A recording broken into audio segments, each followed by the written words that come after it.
സായിനെ ലാലേട്ടൻ പൊളിച്ചടുക്കുകയാണ് ഉണ്ടായത്. പുറത്തെ കാര്യങ്ങൾ പറയരുതെന്ന് റൂൾ ഉണ്ടായിട്ടും എന്തിനാണ് സായി പറഞ്ഞത് എന്നുള്ളതാണ് ലാലേട്ടൻ ചോദിച്ചത്. ഒരുപാട് പ്രാവശ്യം പുറത്തെ കാര്യങ്ങൾ പറയരുതെന്ന് പറഞ്ഞു തന്നെയാണ് വിട്ടതെന്നും റൂളും അറിയാവുന്നതല്ലേ എന്നുള്ളത് ലാലേട്ടൻ ചോദിക്കുകയുണ്ടായി. ലാലേട്ടൻ ഇന്ന് ജാസ്മിനെ സപ്പോർട്ട് ചെയ്താണ് അവിടെ സംസാരിച്ചത്.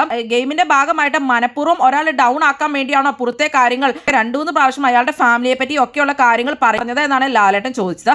അപ്പൊ സായി പറഞ്ഞു ആ ഒരു തരത്തിലൊരു ഗെയിം ആണ് എന്നുള്ള രീതിയിൽ. എന്നാൽ ആ ഗെയിം ഇവിടെ പറ്റില്ല എന്നുള്ളത് ലാലേട്ടൻ പറയുകയുണ്ടായി. അങ്ങനെ സായി ഒന്നും ഇണ്ടാതെ അവിടെ നിൽക്കുകയാണ്.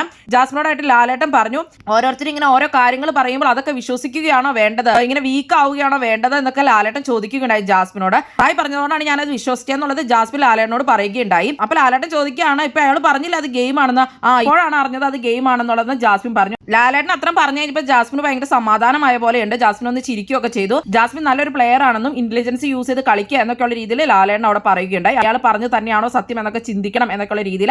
അതുമാത്രമല്ല സായിക്ക് പണിഷ്മെന്റ് ആയിട്ട് അടുത്ത ഡയറക്ട് നോമിനേഷനിലും വരും. അതുപോലെ തന്നെ 1000 പോയിന്റ്സ് കട്ട് ചെയ്തിട്ടുമുണ്ട്. ഗെയിം ഒക്കെ പഠിച്ചു വന്ന് അരച്ചു കളിക്ക് കുടിച്ച ആളിൽ എന്നിട്ട് ഇങ്ങനെയൊക്കെയാണോ റൂളൊക്കെ തെറ്റിക്കാണോ വേണ്ടേ എന്നൊക്കെ ചോദിച്ചിട്ട് ലാലേട്ടൻ സായി ഒന്ന് ആക്കുകയാണ് ചെയ്തത്.